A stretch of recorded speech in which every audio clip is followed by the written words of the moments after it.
Paramashivoham. Om Nithyananda Paramashivoham. Om Nithyananda Paramashivoham. Om Nithyananda Paramashivoham. Om Nithyananda Yes, I hope all of you have manifested the power powerfully with the context that Swamiji gave us. How would Swamiji do it? This is like such a beautiful process. I really love it so much at every moment. How would Swamiji do this? How would Swamiji do this? And everything just starts manifesting. Now, we are going to go deeper into this understanding with the next session on Guru Bhakti, where Swamiji describes to us, do we make the call to Paramashiva to appear as a Guru? Does Paramashiva make the call to us to appear as a disciple? Let's see what Swamiji has to say about this, and let us hear these higher powerful cognitions from Swamiji now.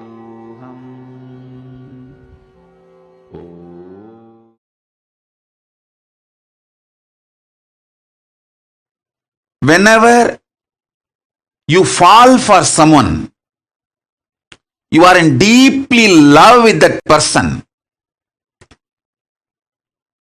The human being, the person for whom you fall for, you are in love. That person takes you for granted.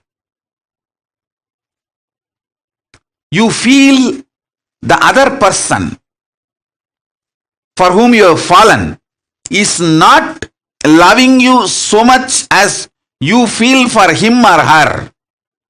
Listen. Whenever you fall for someone, you always feel the other person for whom you have fallen.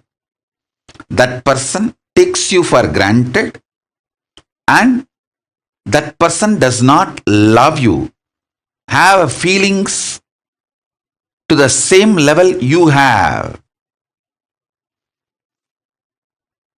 Sometimes this is the way you feel, sometimes this is truth also. With ordinary human beings, this is the way love is acted, reacted, given, received, reciprocated. This is the way the love flows with ordinary human beings. With the divine, with Paramashiva, the logic of love is totally different. Listen. When you love me, when you fall for me, first thing, I raise you. Second, I shower life energy in you. When I shower life energy in you, your consciousness is the most superior asset, wealth, property for you and for the world. Listen carefully.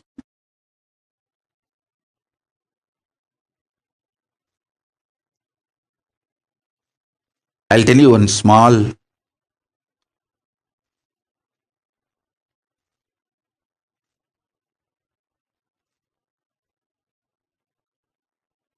very sweet, intimate happened between me and my Guru Arunagiri Yogeshwara. I carried food for him one day, and he was eating. Few food parts fell from his mouth with his saliva by mistake when he was eating with the hand. I just took that. He thought I am cleaning it up and I may throw it away, but I did not throw it away. I just put it in my mouth. Prasada. The Guru Uchishtam. Guru Prasada. He smiled at me. I still remember. He said, now this body, showing my body, has also become precious asset for the world. It will do lot of good. In Hindu tradition, the Guru Uchishta, the food partaken by the Guru Prasada, is sacred, very sacred. Guru Padodaka means the water with which Guru's feet is washed. The food which Guru has partaken, Guru Uchishta, Guru Padodaka, is highly sacred in Hindu tradition.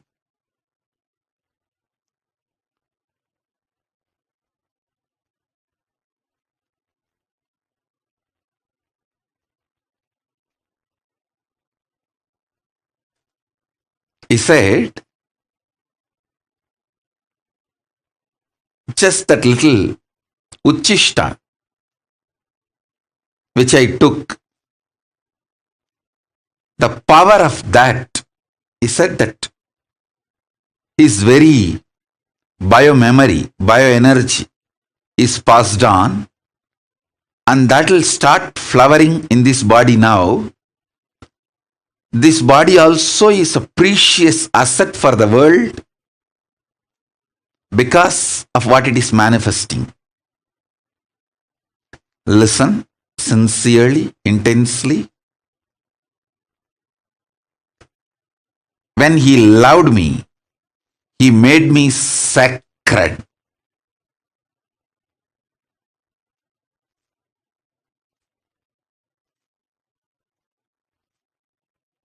When I fell for him, he raised me and he made me sacred by showering his love on me. Listen.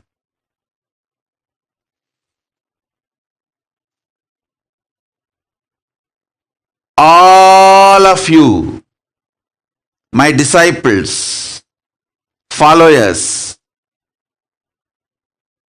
whom I initiated, all of you have received the greatest, best Uchishta, that is mantra, the Mahavagya, which I used most in my life, is the Mahavagya.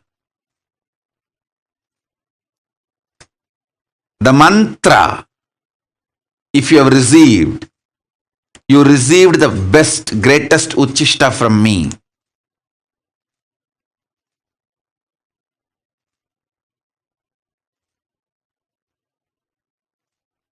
You are now sacred.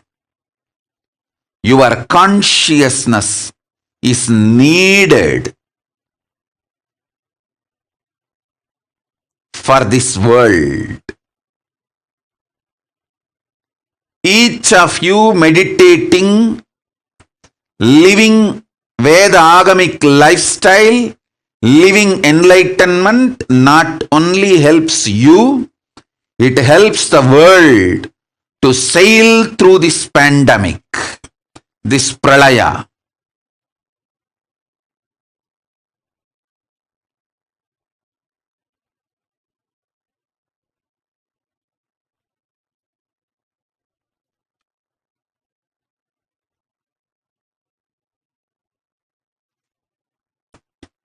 So when I fell for my Guru, he raised me and showered his love on me and made me sacred.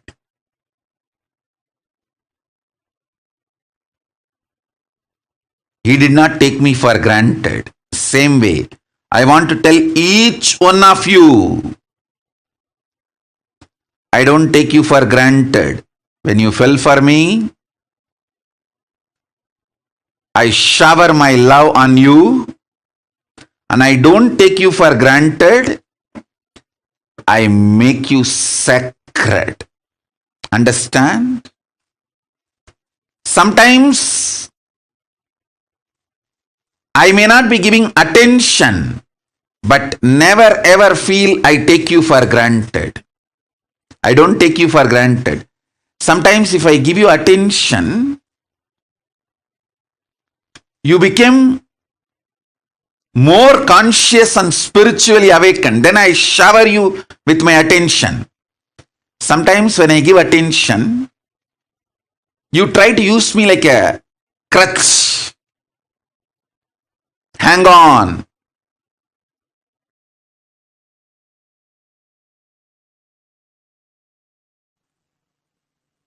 Paramashiva's message directly from Kailasa.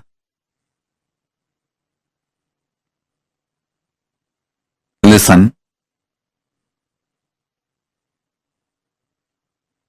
Reality of the existence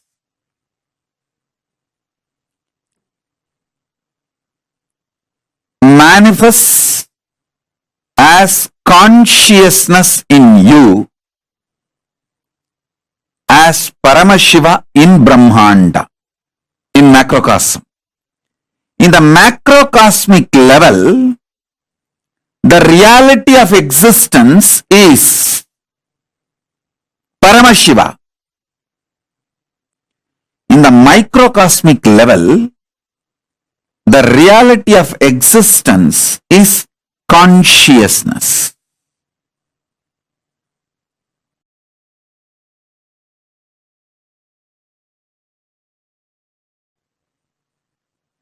Listen intensely.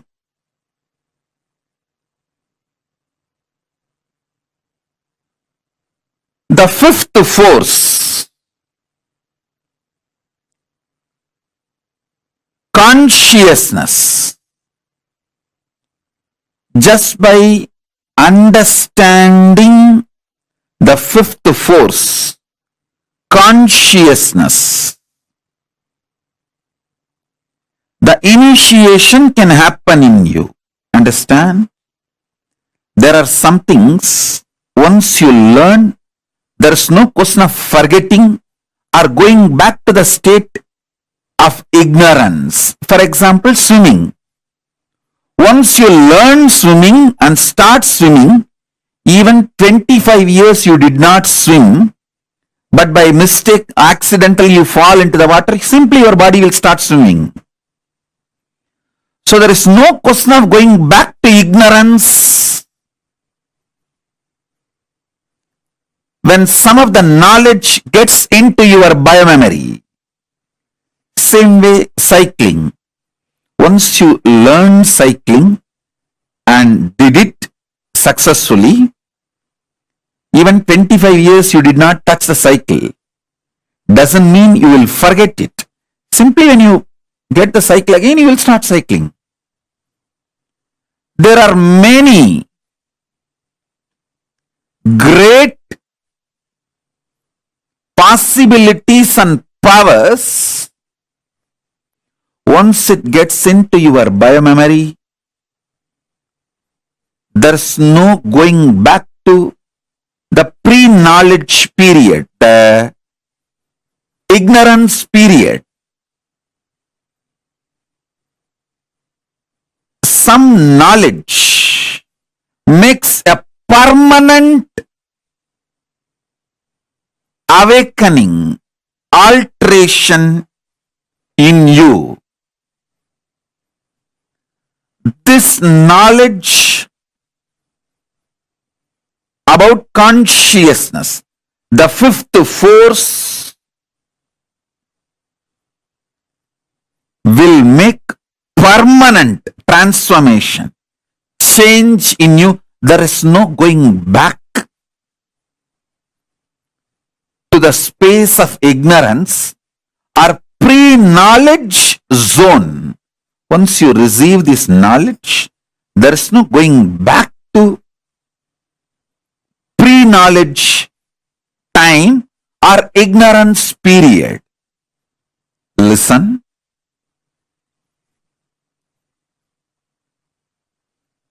Greatest that can happen to human being is this conscious reality becoming the existence, part of your existence. Listen. This conscious reality can be part of your existence if you have a direct feeling connection, Guru Bhakti. It can just like a jumping of the flame, transmission of the lamp. Hey, Paramashiva is real. Over. You just know. Swamiji said it. Paramashiva is real. Paramashiva is real. And based on that, your whole cognitive shift happens. Your existence shifts. From that reality, you cognize, exist, act, manifest, gravitate, do everything.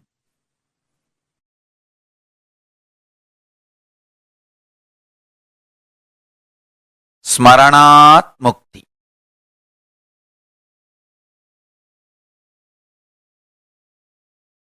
Remembrance liberates. Understand? I was seeing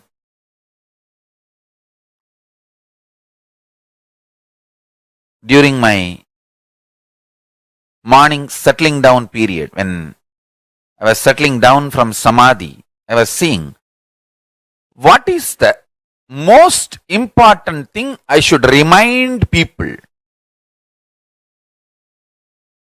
I saw Paramashiva revealing, remind people to remember.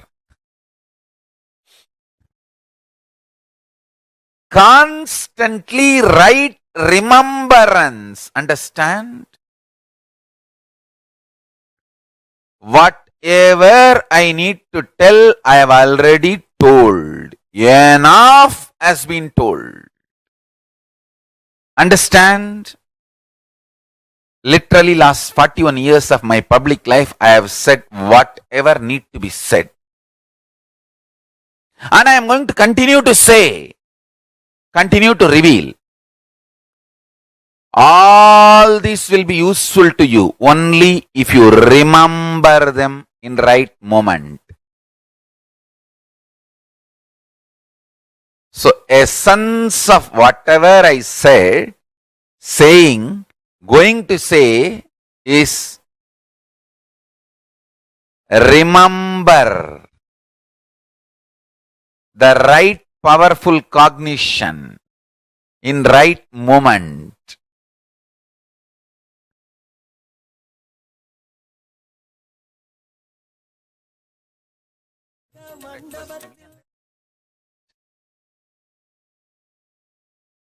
Whatever I said, saying, going to say, essence of all of that is Smaranat Mukti. Right remembrance liberates.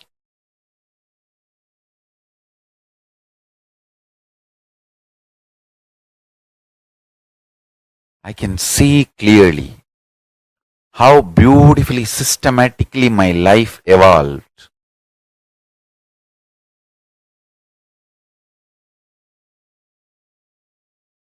Just manifested. Understand?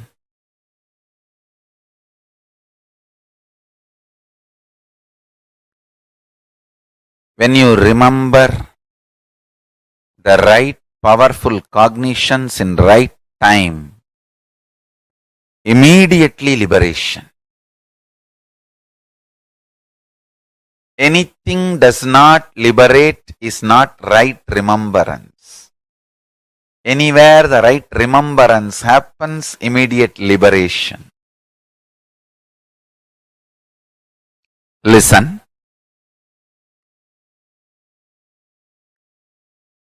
Life is all about how many times you remember powerful cognitions and experience liberation, and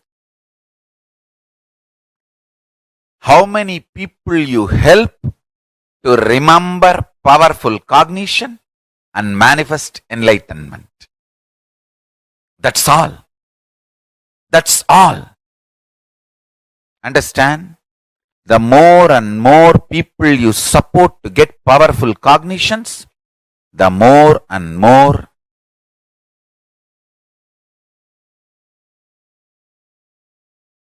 you will manifest powerful cognitions. Paramashiva says, when you make one person have Sivadiksha, whatever japa he does, the punya he gets and the same punya you also get. It's an ultimate cosmic blessing you can get for yourself and for the world. Now, remember this one powerful cognition, Smaranat Mukti. Remembrance liberates. Remembering right cognitions at right time liberates, empowers, enlightens.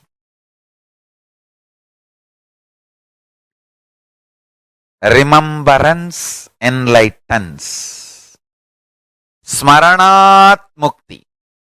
If I have to literally translate that word, Smaranat Mukti, into English, right remembrance enlightens and empowers.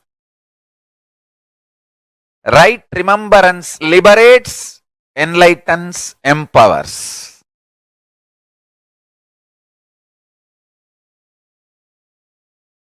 Smaranat Mukti Arunachalam.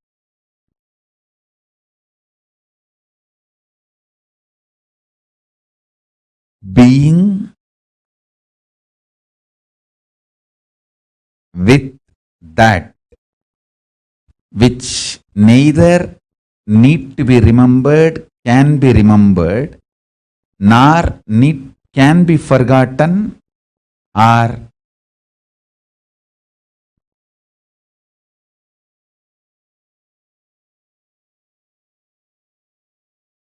forcibly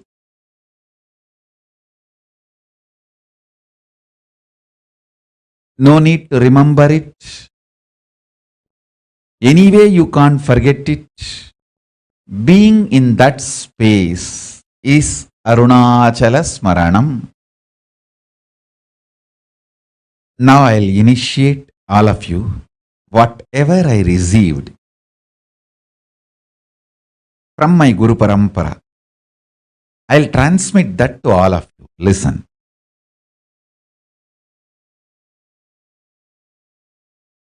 Brahma Aksharam, Mahā Aksharam. It means just the 3 dot in Tamil letter, 3 dot. It's called means just put your throat on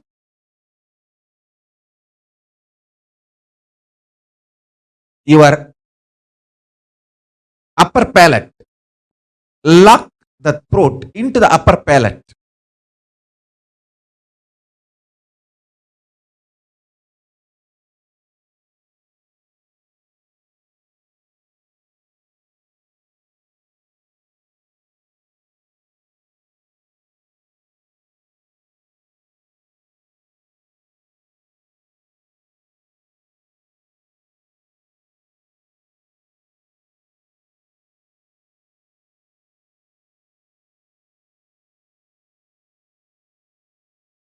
Listen.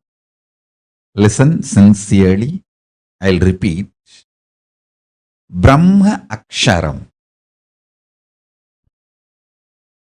The Mahā Aksharam. Ultimate mantra. Truth. This is what I received on this Yoga Pattabhishekam day. I am giving you that to all of you.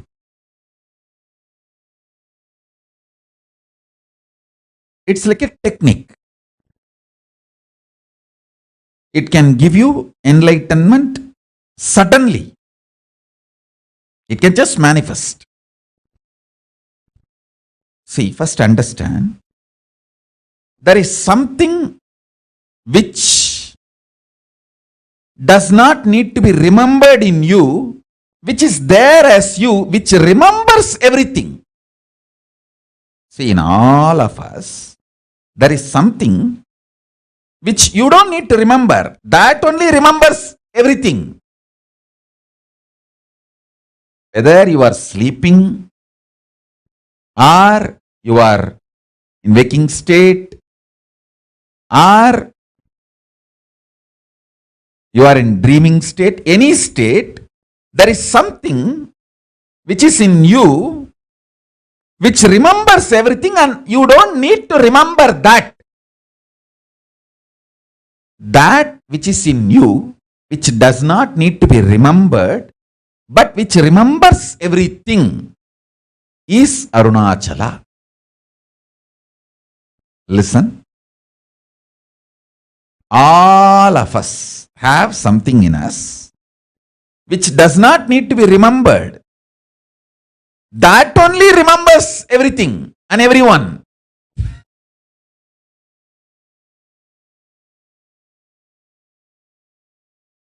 That is Arunachala.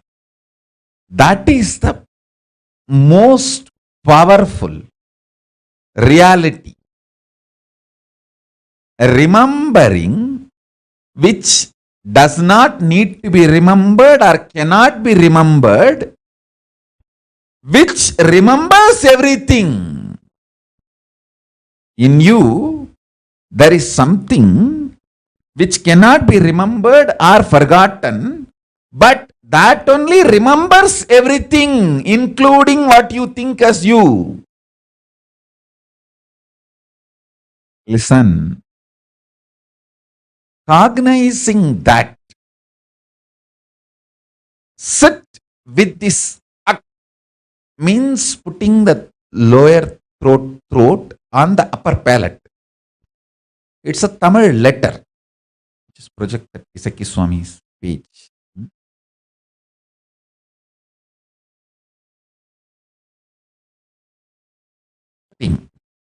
Listen, I am projecting the page where my Guru has written in his own hand the Isaki Swamigal.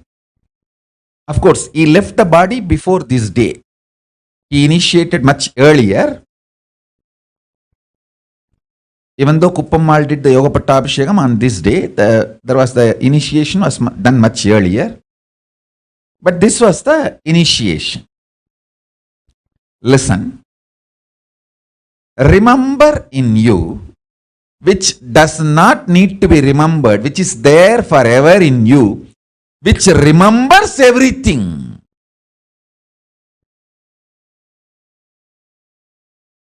In you, there is something which you don't need to remember, you can't forget, which remembers everything. Listen to these three qualities. In you, there is something which can't be forgotten, which does not need to be remembered. It is there all the time. That only remembers everything in you. This three quality is what the three dot.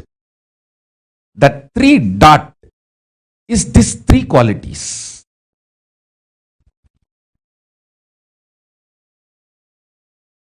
This is the Brahma Akshara, Mahā Akshara. remember this three quality.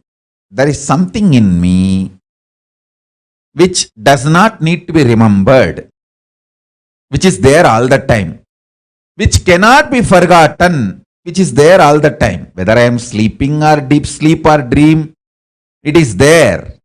That's why when I wake up, I just know I slept well. So even through the sleep, that is there alive. And that only remembers everything. This 3 point is the Brahma Akshara. This 3 point is the Brahma Mantra. Brahma Akshara, Mahā Akshara. Just cognize this and sit with the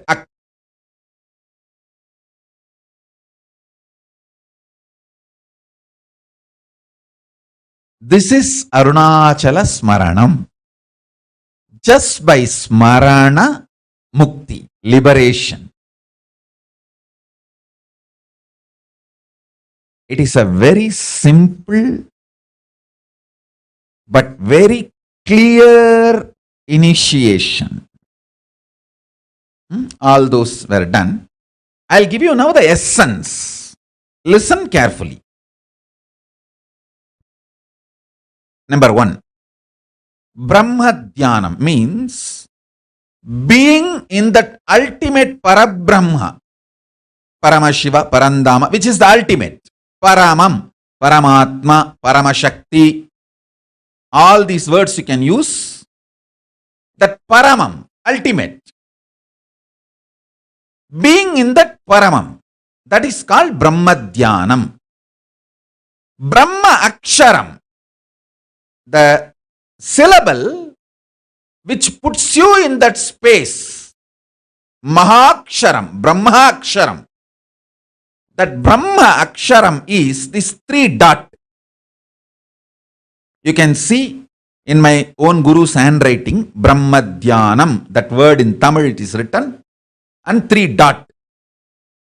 That 3 dot is the Brahma Akshara, ultimate mantra, which puts you in Samadhi immediately.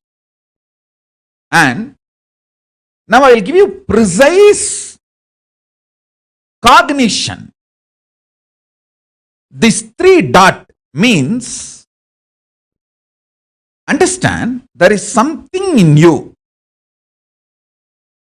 which you don't need to remember. It is there 24 hours.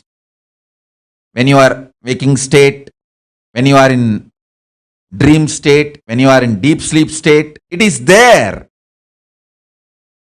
Even during deep sleep, it is there. That is why after sleep, when you come out, you say, I slept so well.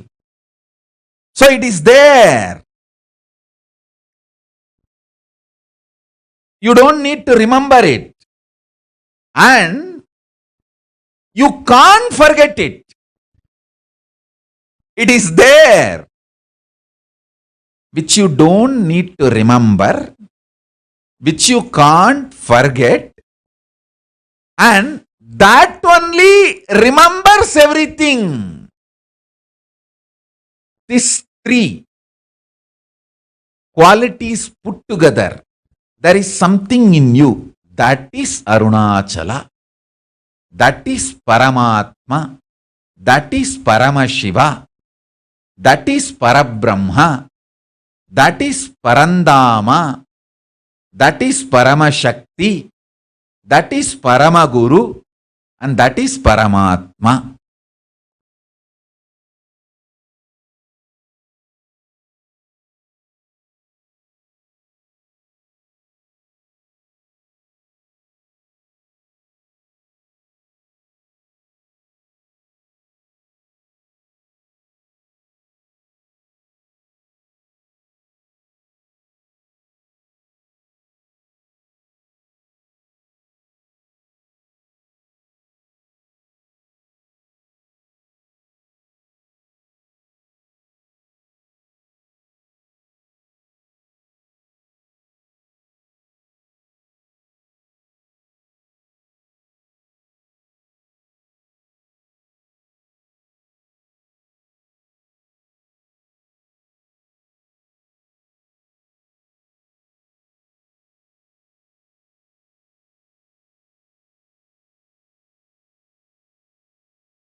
Paramashivoham.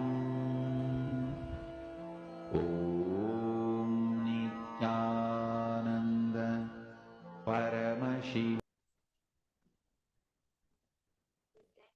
Beautiful understanding the larger context on Guru Bhakti. How is it that we relate to Paramashiva? What is integrity to Paramashiva? All that is what we just heard from Swamiji.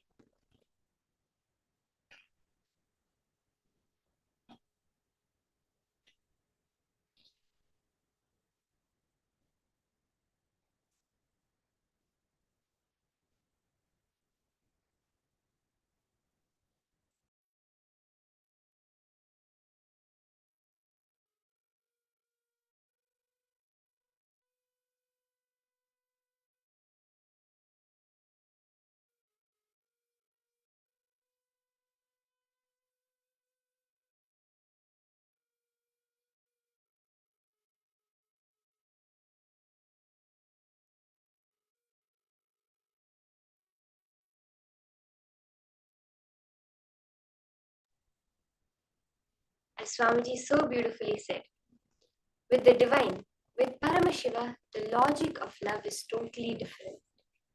When he loves, he makes you sacred.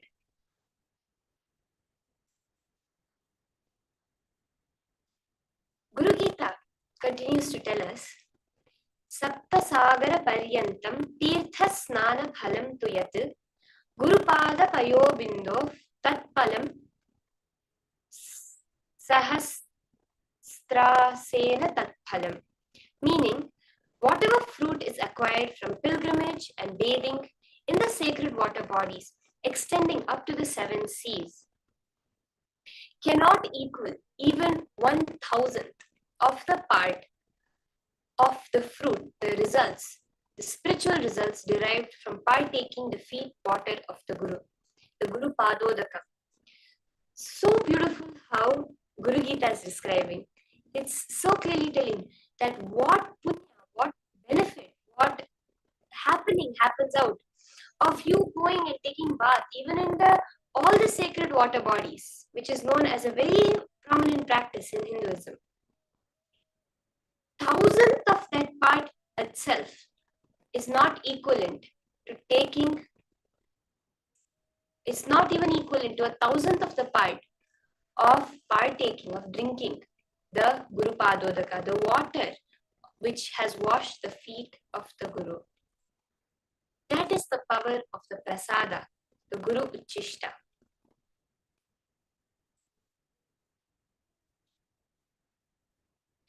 Swamiji shares, my disciples, followers whom I initiated, all of you have received the greatest, the best Uchishta, that is the Mahā.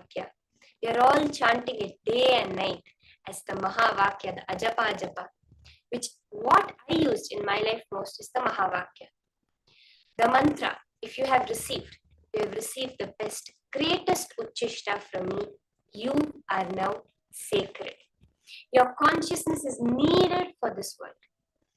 Each of you who live the Vedagamic lifestyle, living enlightenment not only helps you, it helps the whole world to sail through the whole happenings. If we are waking up for morning routine, doing the yoga puja every day, we are needed for this world because we are making a conscious shift.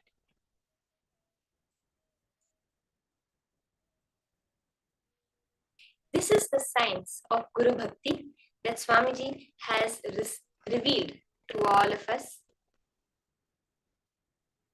And with that, we are going to be moving into the power manifestation session.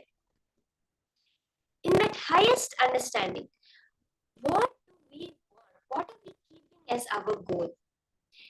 As Swamiji says, when we realize that when we fall in love with the Guru and we realize there is nothing I can give him, whatever I may give him is too small for him, you decide to be integrated to the Guru. And what is that? Becoming him. The only thing Swamiji wants from the beginning, Swamiji says, I am not here to prove that I am God. I am here to prove that you are God. That is what he really wants. How can we show our integrity to him? How can we show our ultimate integrity to Swamiji? By becoming him. That's all. As Swamiji says, Hindu God is not jealous. He is welcoming you becoming him. So we're going to do the power of clairvoyance in this round. The power of being able to scan an image which is held in the inner space of your partner. So are we all ready for this? This is going to be a superpower. We're recapping all the manifestations we have manifested throughout the program as one combination today. Ensure you are participating fully. Today is the last day of the program and we are going to make all the manifestations happen today. So with this powerful cognition, you can connect to a partner.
So now, all of you can reach out to your partner with whom you want to manifest.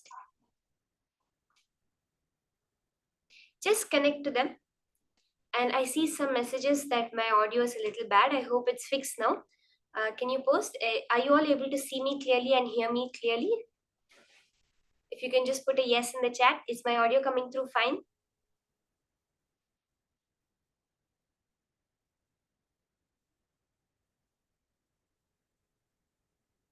So we'll be continuing with the powerful power manifestation of mind reading.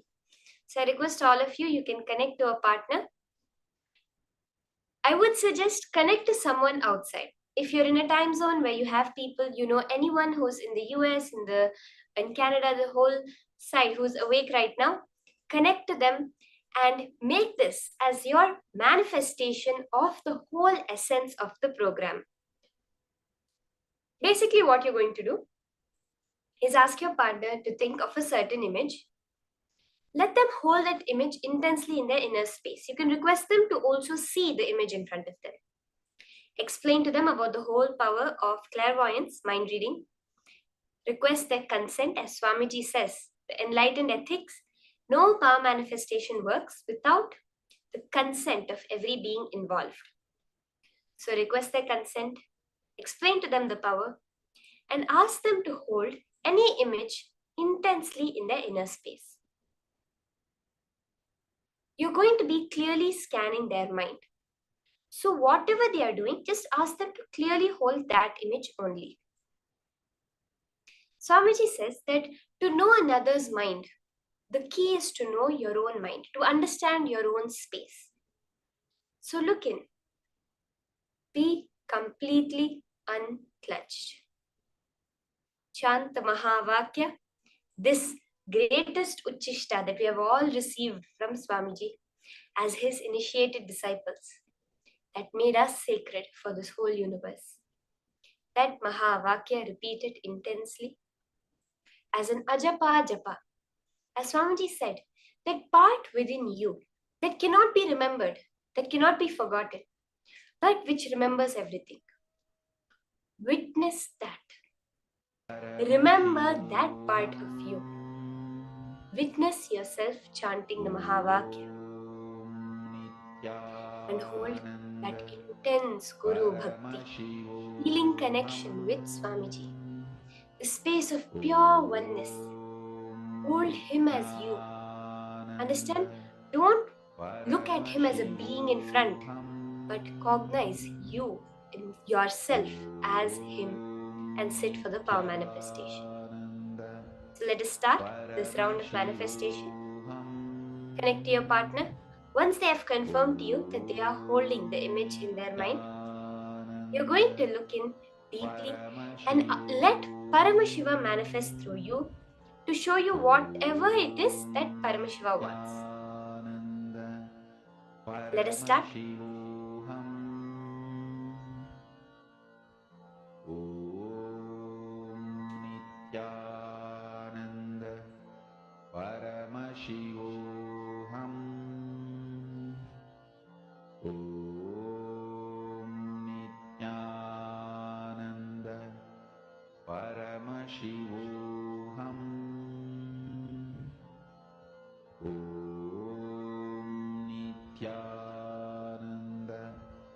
Paramashivoham. Om Nithyananda Paramashivoham. Om Nithyananda Paramashivoham. Paramashivoham. Om Nithyananda Paramashivoham. Om Nithyananda Paramashivoham. Om Nithyananda Paramashivoham. Om Nithyananda Paramashivoham. Om Nithyananda Paramashivoham. Om Nithyananda Paramashivoham. Om Nithyananda Paramashivoham. Om Nithyananda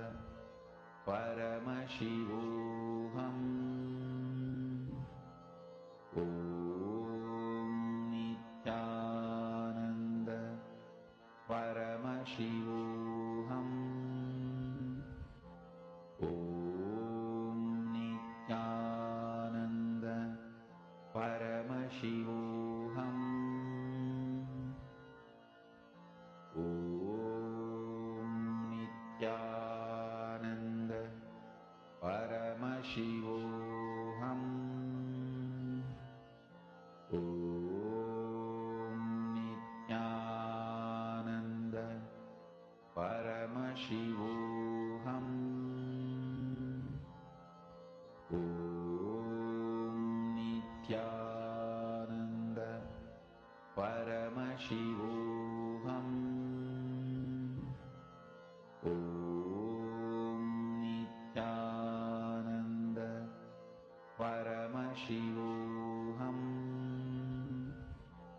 Om Nithyananda Paramashivoham.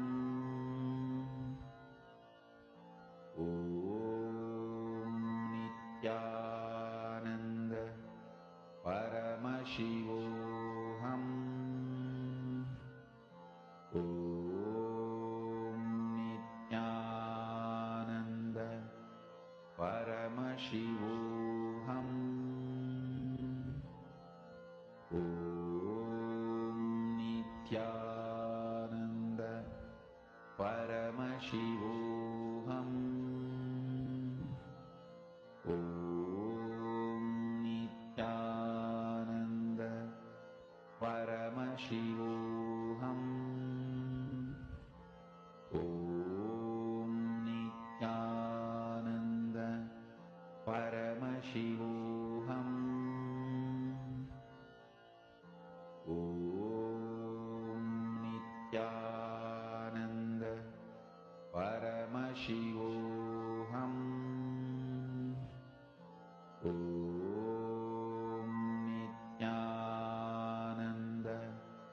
Paramashivoham. Om Nithyananda Paramashivoham. Om Nithyananda Paramashivoham. Om Nithyananda Paramashivoham. Om Nithyananda Paramashivoham. Om Nithyananda Paramashivoham. Om Nithyananda Paramashivoham. Om Nithyananda Paramashivoham. Om Nithyananda Paramashivoham. Om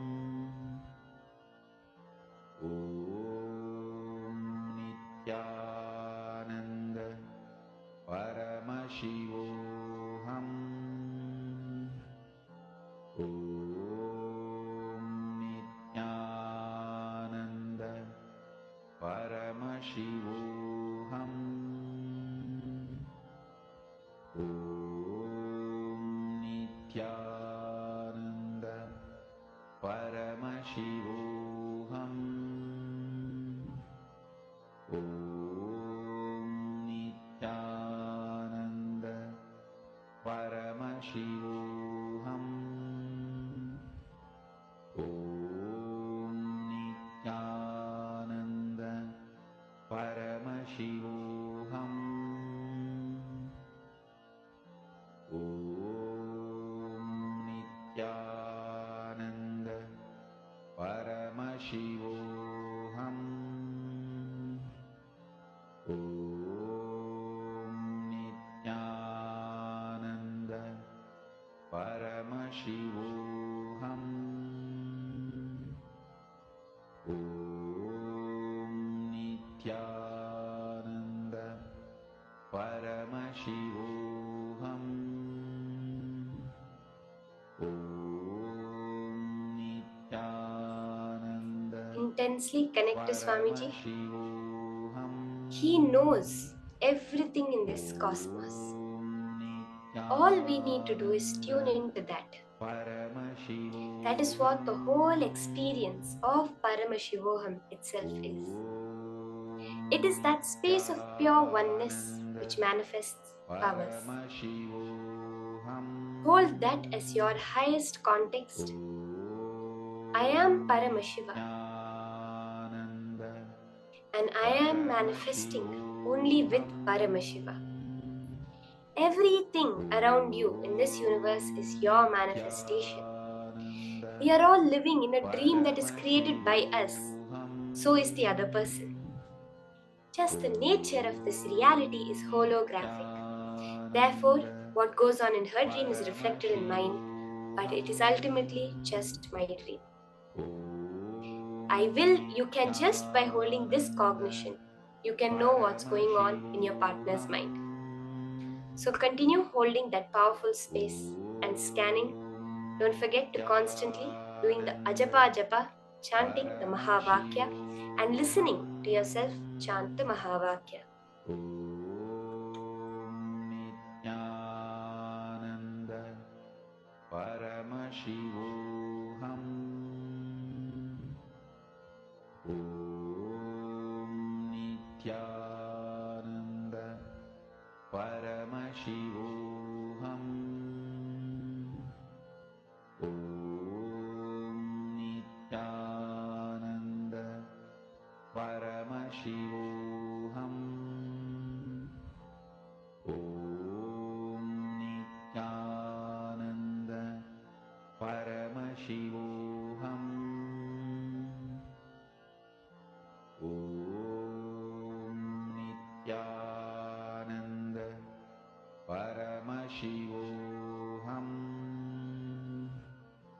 Om Nithyananda Paramashivoham.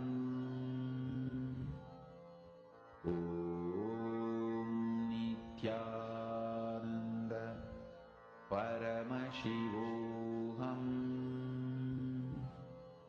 Om Nithyananda Paramashivoham. Om Nithyananda Paramashivoham. Om Nithyananda Paramashivoham. Om Nithyananda Paramashivoham. Mahā spiritual lullaby for samadhi, and Suprabhatam, wake up call, wake up song for Paramashiva. This Mahā is spiritual lullaby for you to fall into samadhi. Suprabhatam, wake up song for Paramashiva to wake up in you. Just remember this one powerful cognition. This Mahā puts me in samadhi. This is spiritual lullaby for samadhi, and Suprabhatam, wake up song for Paramashiva in me, for Paramashiva to manifest. With this one spiritual powerful cognition, chant this Mahā.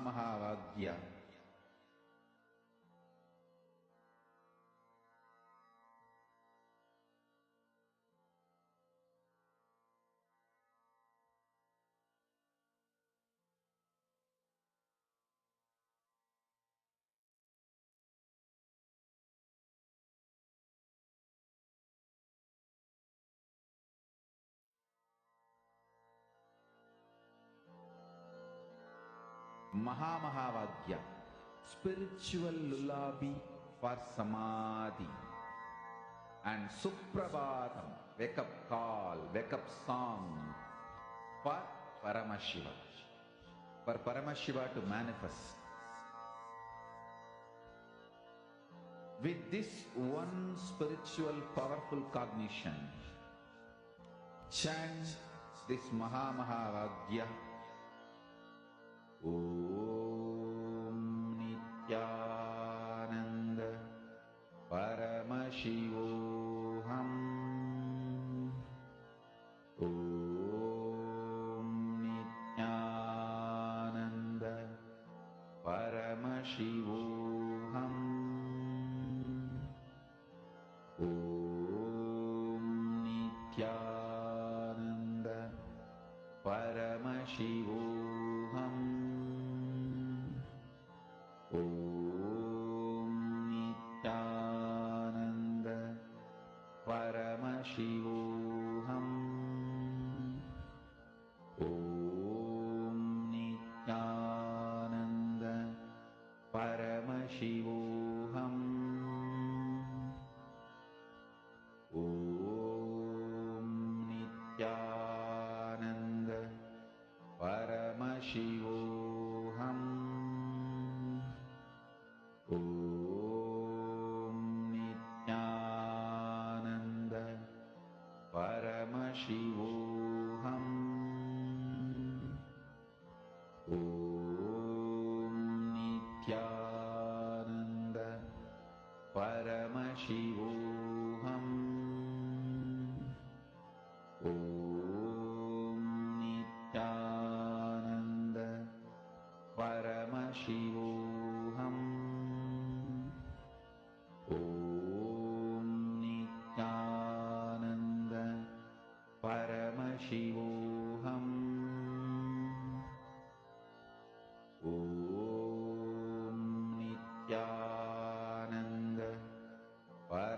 Paramashivoham. Om Nithyananda Paramashivoham. Om Nithyananda Paramashivoham. Om Nithyananda Paramashivoham. Om Nithyananda Paramashivoham. Om Nithyananda Paramashivoham. Om Nithyananda Paramashivoham. Om Nithyananda Paramashivoham. Om Nithyananda Paramashivoham. Om Nithyananda Paramashivoham. Om Nithyananda Paramashivoham. Om Nithyananda Paramashivoham. Om Nithyananda Paramashivoham.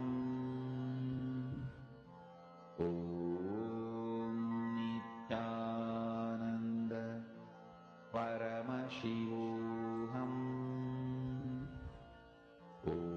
Continue. Intensely connect to Swamiji.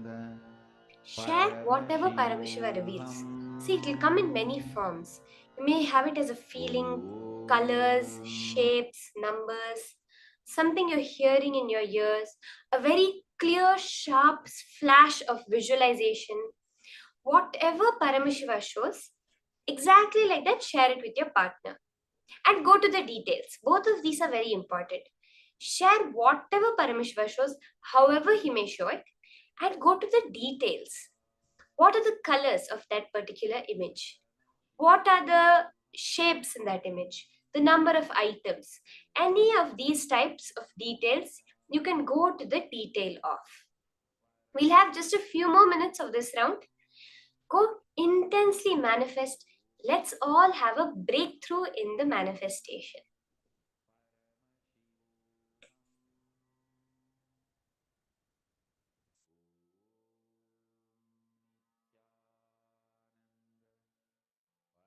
Paramashivoham. Om Nithyananda Paramashivoham. Om Nithyananda Paramashivoham. Om Nithyananda Paramashivoham. Om Nithyananda Paramashivoham. Om Nithyananda Paramashivoham. Om Nithyananda Paramashivoham. Om Nithyananda Paramashivoham. Om Nithyananda Paramashivoham. Om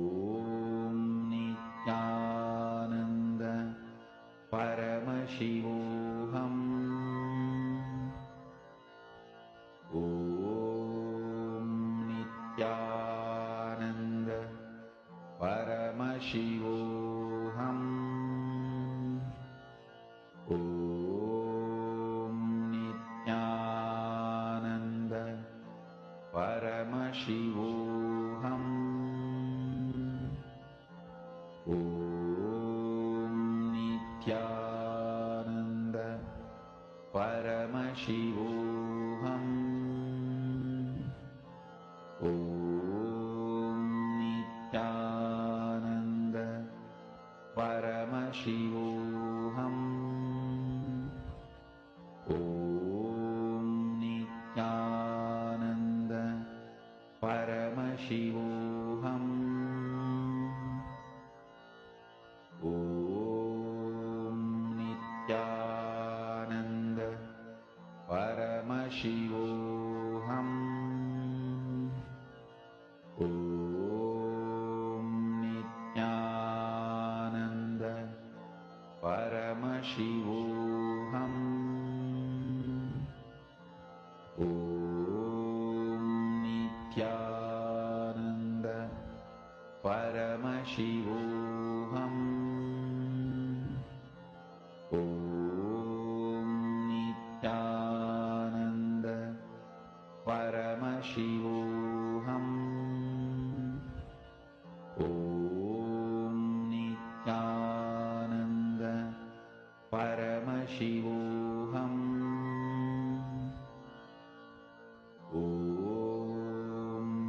Nithyananda Paramashivoham. Om Nithyananda Paramashivoham. Om Nithyananda Paramashivoham. Om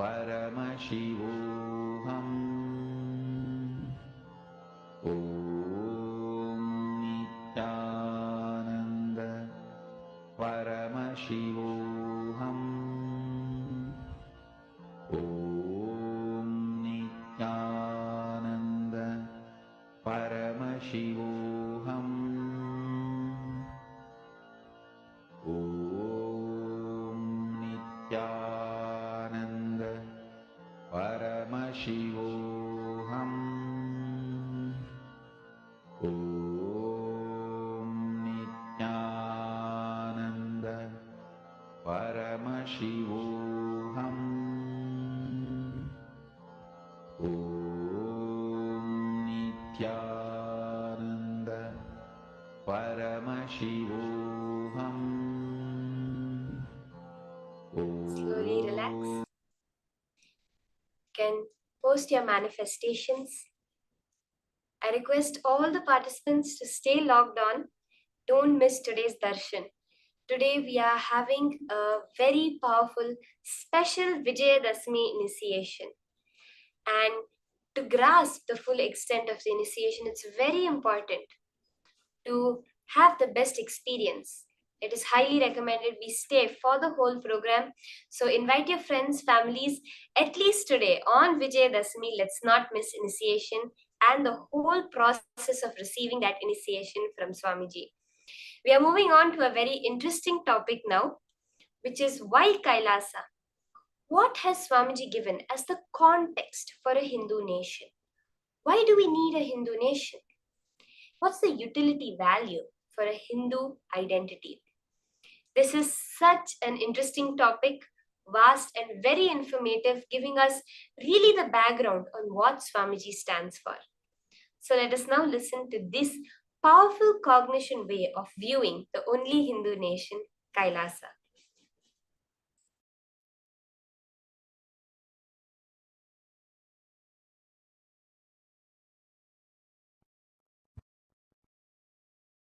Your conscious intention is the principal manifestation, primary expression, core concept called you. Understand? If you are a concept, core of you is your conscious intention.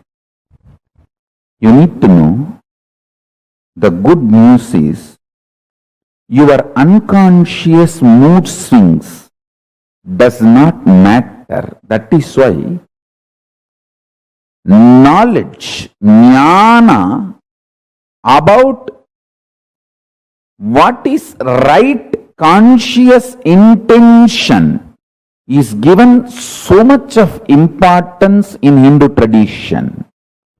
That is why in Hinduism, the ultimate is called Veda, not Divya. Listen. The word Veda means knowing, knowledge. Divya means sacred. Veda, knowledge is sacred. We never try to make sacred as knowledge. No. We make knowledge as sacred. That is why I am saying most beautiful, liberal religion is Hinduism.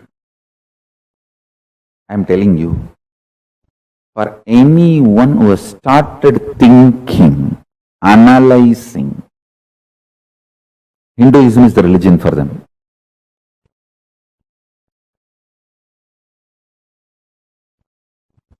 The other day, some of my disciples who are working for the KAILASA project, they asked me, who are our clients, who are our customer base, to whom we should focus our reach out, Swamiji. I said, anybody who started thinking. Hinduism is for them, they are for Hinduism.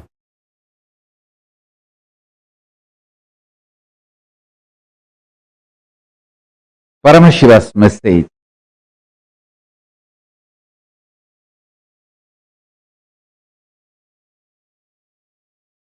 directly from KAILASA. Listen. Human DNA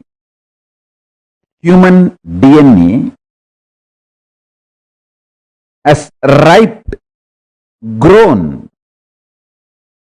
Now it is capable of creating a wormhole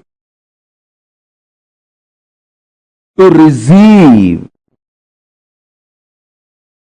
the different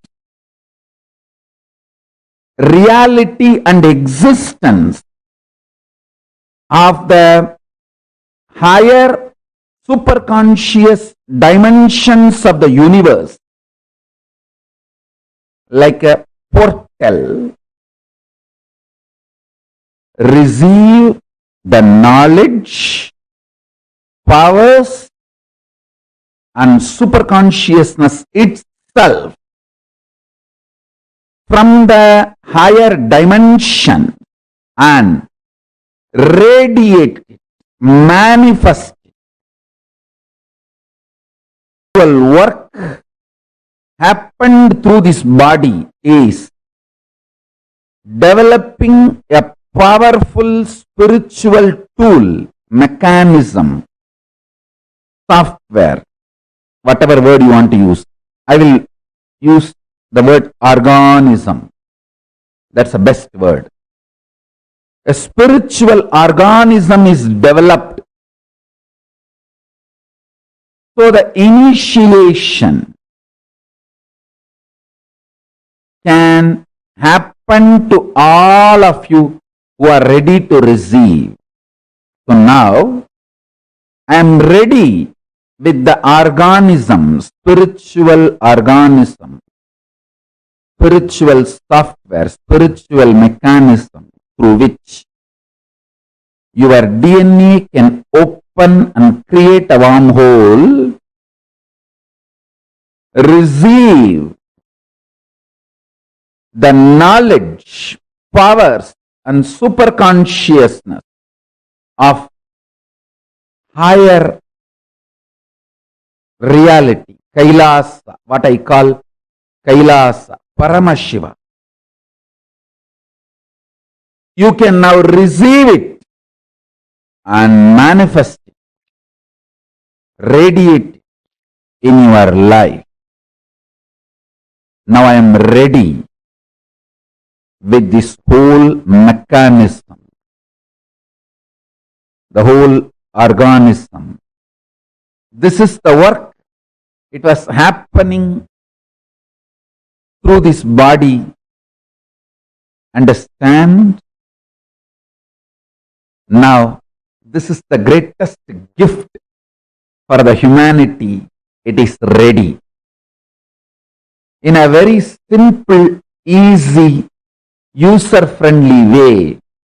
Now, this is going to be shared with you all by the grace of Ganapati, Paramashiva, Parashakti, and all the beings of Kailasa. Mahā KAILΑSA is manifesting here. The whole organism has happened in such a way, just by initiation, the human DNA can open up, create a wormhole and receive the state of Paramashiva, space of Paramashiva, powers of Paramashiva, being of Paramashiva, superconsciousness of Paramashiva, and manifest Kailasa in every one of you, in every one of us. Listen, your DNA will become literally now portal for the other plane, higher dimension.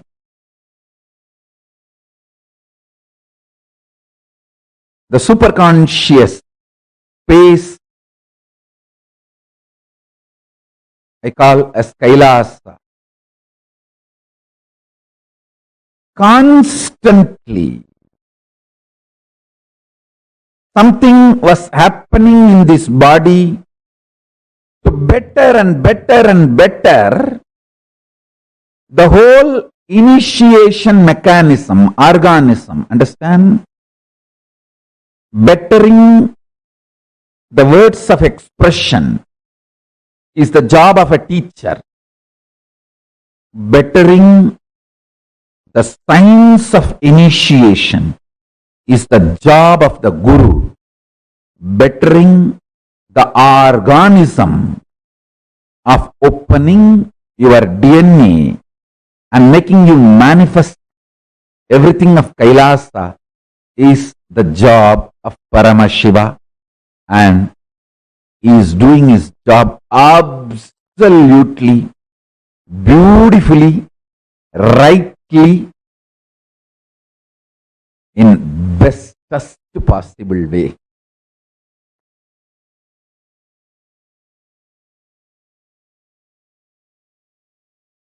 Paramashiva's message directly from Sri Kailasa.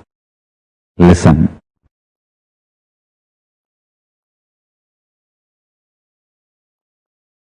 The fundamental cognitions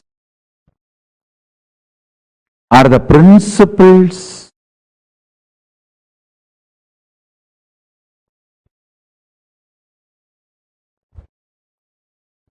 the foundation principles you cognize decides whether you are going to build a materialistic ecosystem around you, so-called rational ecosystem around you, or an enlightened ecosystem around you. Please understand.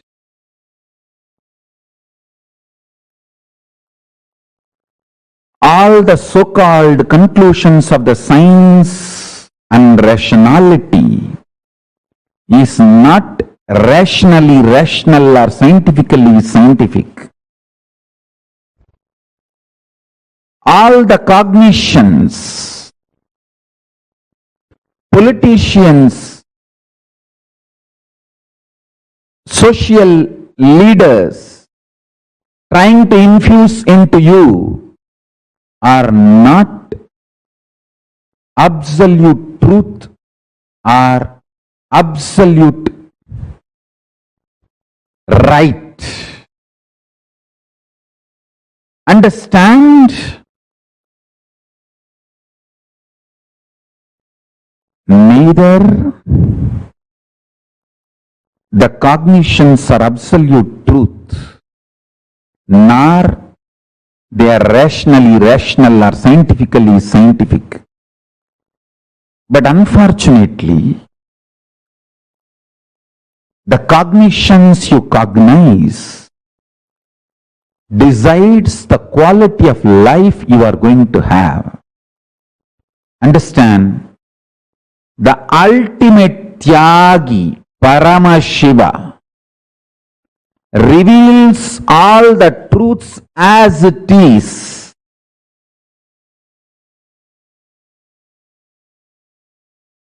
See, I am trying to create the ecosystem where thousands of you will start understanding these truths I am teaching and practicing. For example, Los Angeles, San Jose, Toronto, Vancouver, Seattle, Ohio. I want hundreds of families to settle down around the temple. Houston. Not as commune, but as community. Not gated community. No exclusivity. Just like regular US citizens, as part of them, I don't want to say that only our people should be there all around the temple. No, no, no, no, no. Like lot of devotees have moved their houses around LA temple. Within the 10-mile radius of LA temple, too many of our devotees have moved. Like that,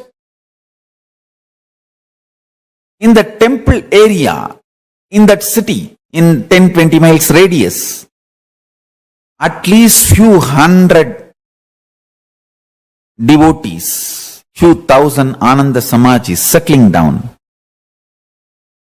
Temple becomes ecosystem where day in and day out power manifestation science is taught.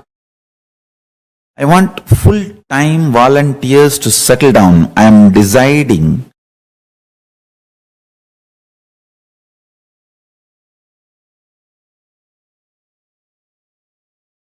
want to give this spiritual instruction. Take this as a spiritual guidance and instruction. All the temples all over the world start having all the devotees, disciples settling down around the temple, not as commune. Be very clear. I don't want to say only our devotees should be like a buy the land, build the home. No, no, no. Temple will be there. In that city, all of you settle down. Take this one thing as a fundamental. Every day come to temple, attend the satsang. Coming to temple once and attending the satsang should be the lifestyle. Settle down in that distance. Understand? Attending satsang from your home is different. Coming to the local temple and attending the satsang is 1,000 times greater. Because whatever is said and done, the energy radiated by deities, the linga, See, in your home, only Guru will be there. If you come to temple, Guru, Linga, Sangha, all three will be there. So nothing like having Guru, Linga, Sangha, all the three. So temple awakens a kind of a powerfulness and intensity and depth.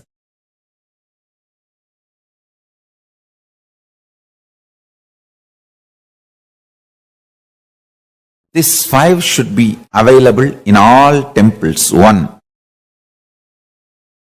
all the major deities of Hindu sampradayas, starting with Ganapati,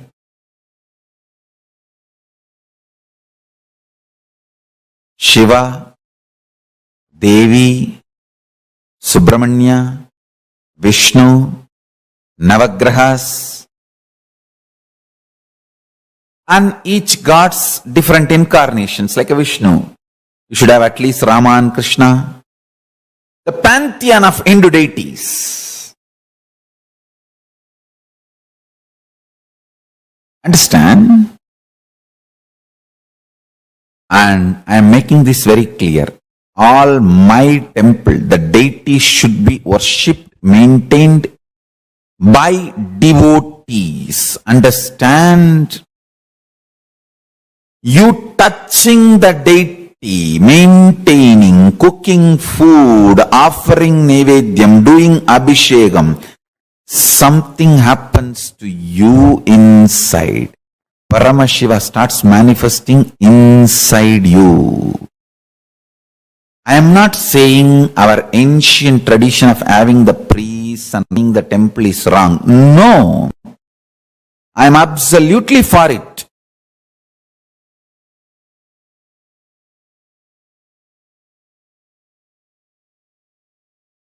Even if I appoint priests for our temples in future, I will be more happy if devotees directly relate with the deities. They touch, do abhishekam, men, women, both.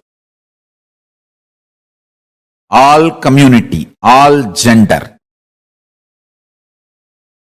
Our temples do not discriminate based on gender, race, community, caste. No. It is just qualification. Anyone can come and do abhishekam, touch the deity. If you are initiated, that's all we ask. Take initiation, maintain vegetarian lifestyle.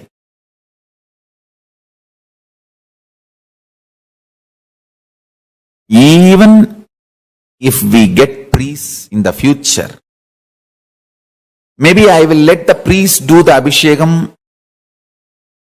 one column, one time puja, and open the another one column puja for devotees and disciples. That is my vision, I tell you. When you touch the deities and do puja, abhishekam, alankaram, maintain, Paramashiva grows inside you. He manifests more and more inside you. The Guru, Linga, Sangha starts happening inside you.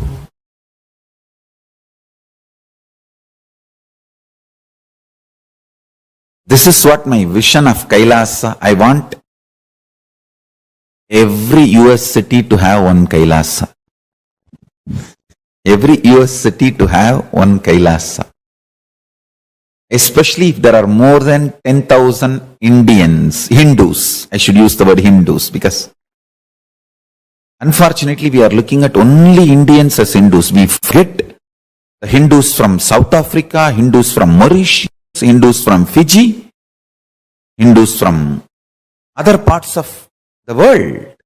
Hindus from Nepal, Hindus from Pakistan, Hindus from Bangladesh, Hindus from Sri Lanka. We don't even remember them. Hindus from Malaysia. So our temple should be Hindu-centric, not Indian-centric, Hindu-centric.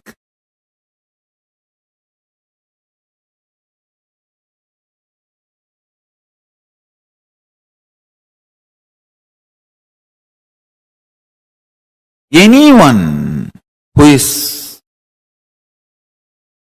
initiated can start practicing. Our temple should be more a place where practicing is done. Powerful practicing is done. Understand?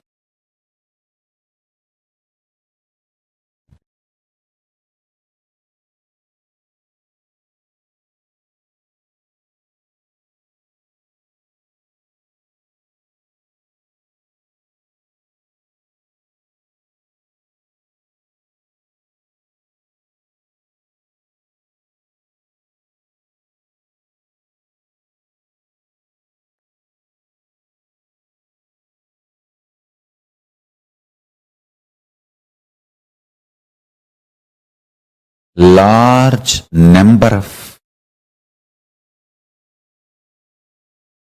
people should be benefited by the power manifestation science. Every day, power manifestation should go on in all our temples all over the world. Understand, the first component is all the deities of Hindu Sampradaya should be there, which will be maintained by devotees from any race, caste, community, anyone who takes initiation to live Hinduism can touch and worship the deities, maintain the deities, involve in the deities.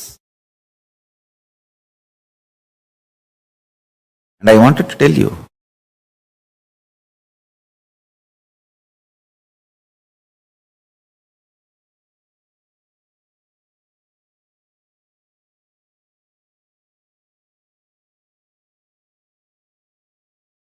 especially the deities we make are given birth properly as per Agama. So they become Archavatara. We are masters in this field.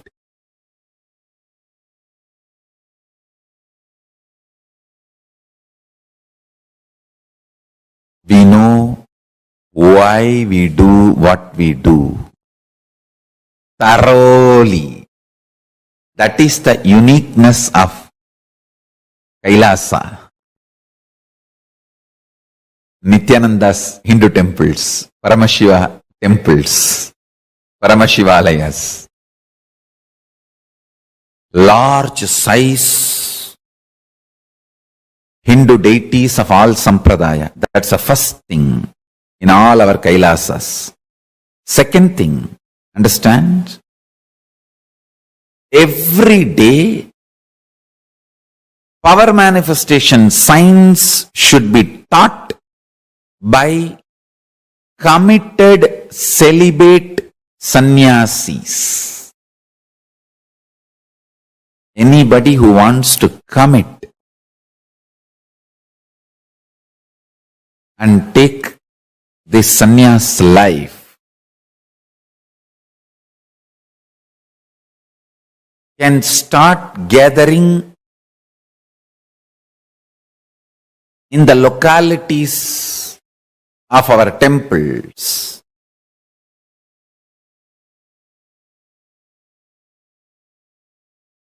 And start staying, start practicing. We will call them as apat sannyasis or even krama brahmacharis. It is like a under training. They take it up, they commit, they can be there as long as they want to continue in that path. Understand? I am announcing some of the new most important spiritual policies.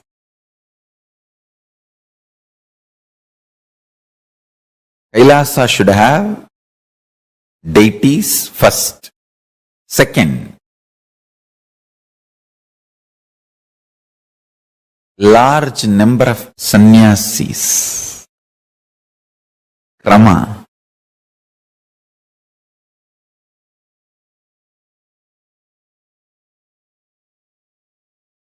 Krama brahmacharis who want to take up this lifestyle and maintain the temple, maintain the Kailasa ecosystem, who start manifesting powers, teaching, guiding people into manifesting powers, making people understand the importance of enlightenment and introducing Hinduism.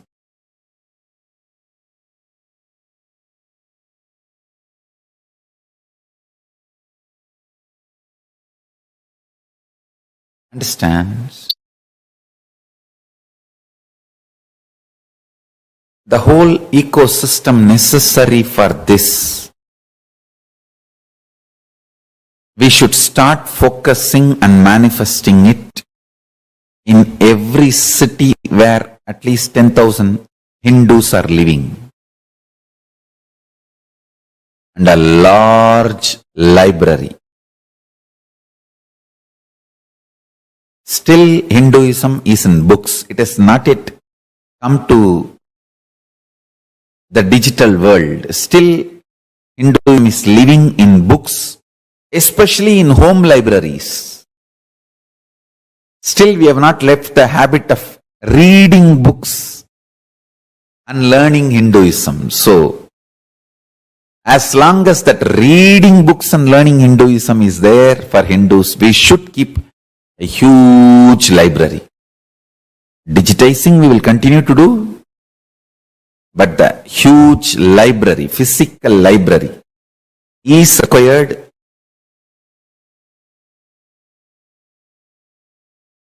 Library with the ambience maintained by the bondsman noble. How they have a very happy ambience for people to hang out, read.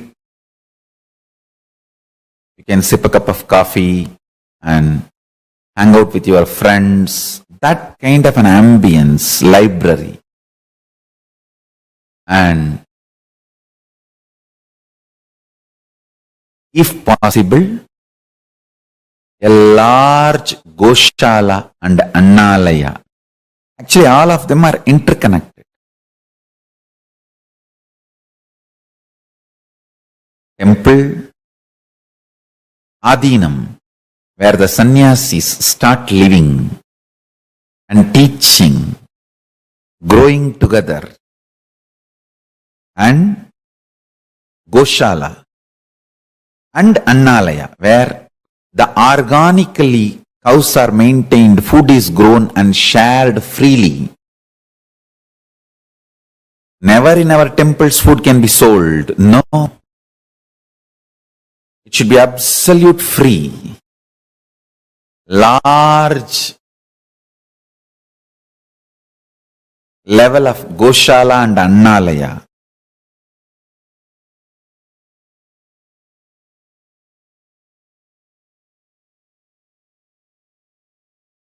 Temple with large size deities, power manifestation, science, and enlightenment science taught by committed large number of sannyasis day in and day out.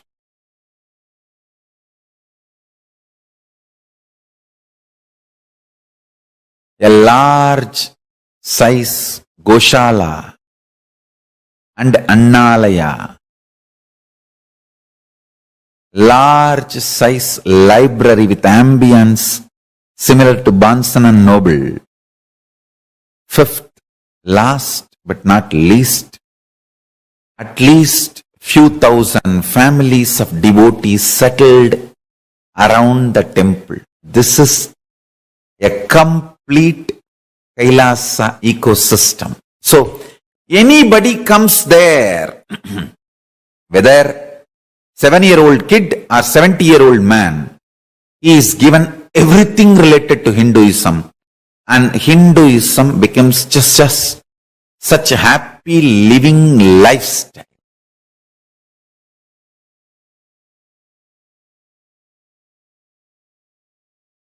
It's literally like I am reproducing whatever I was visualizing and manifesting in multiple places of our Sangha.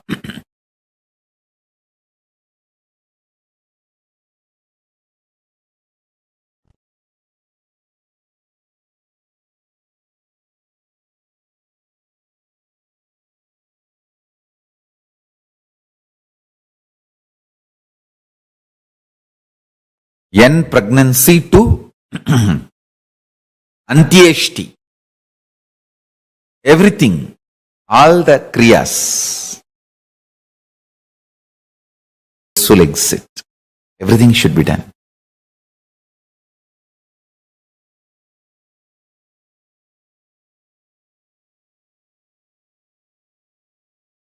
Minds alive.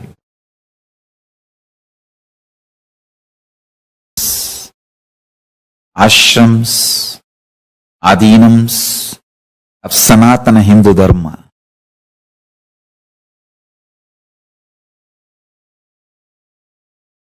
Making the world better place.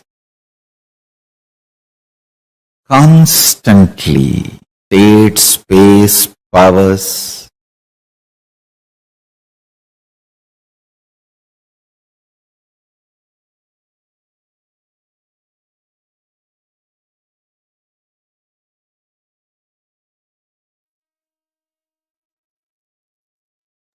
the grand vision that he says, Swamiji always says, for me, you are not a number. It's evolving to the next level from monk. So we'll be continuing with another round of beautiful Paramashivoham Brihad Dehendriyadibihi, meaning, right? You can measure it against a measuring tape or against the wall. Just mark it and it's possible. I don't think any of us can see our own eyeball. Try smell. Are you able to feel the exact same part of this? But yet, we perceive a eye which is there separate from the body. Am I right? What frequency your body is tuned to, that is what matches seen in your reality. You realize that you are the one creating the body as it is. So you can alter it the way you want. So are we ready for this round?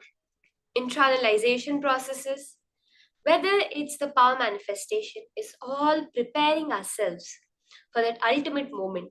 And today being Vijaya Dasami, that great celebration, initiation, and ensure you are here for the preparation for that initiation also. And call your friends and families, don't let anyone miss it. Okay, so let's start. Sit straight.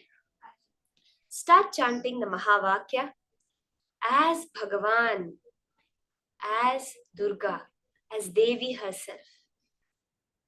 Start the power manifestation.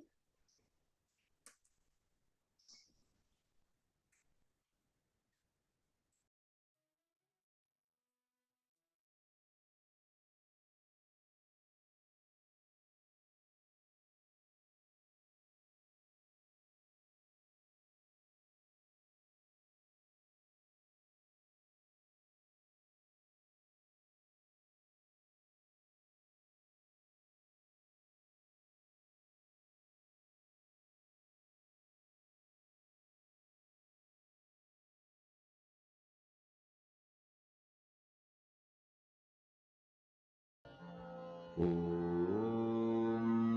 Nithyananda Paramashivoham. Om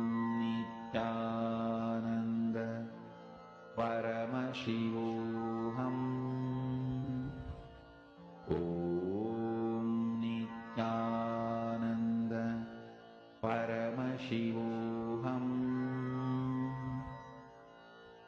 Om Nithyananda Paramashivoham. Om Nithyananda Paramashivoham. Om Nithyananda Paramashivoham. Om Nithyananda Paramashivoham. Om Nithyananda Paramashivoham. Om Nithyananda Paramashivoham. Om Nithyananda Paramashivoham. Om Nithyananda Paramashivoham. Om Nithyananda. Om Nithyananda Paramashivoham. Om Nithyananda Paramashivoham.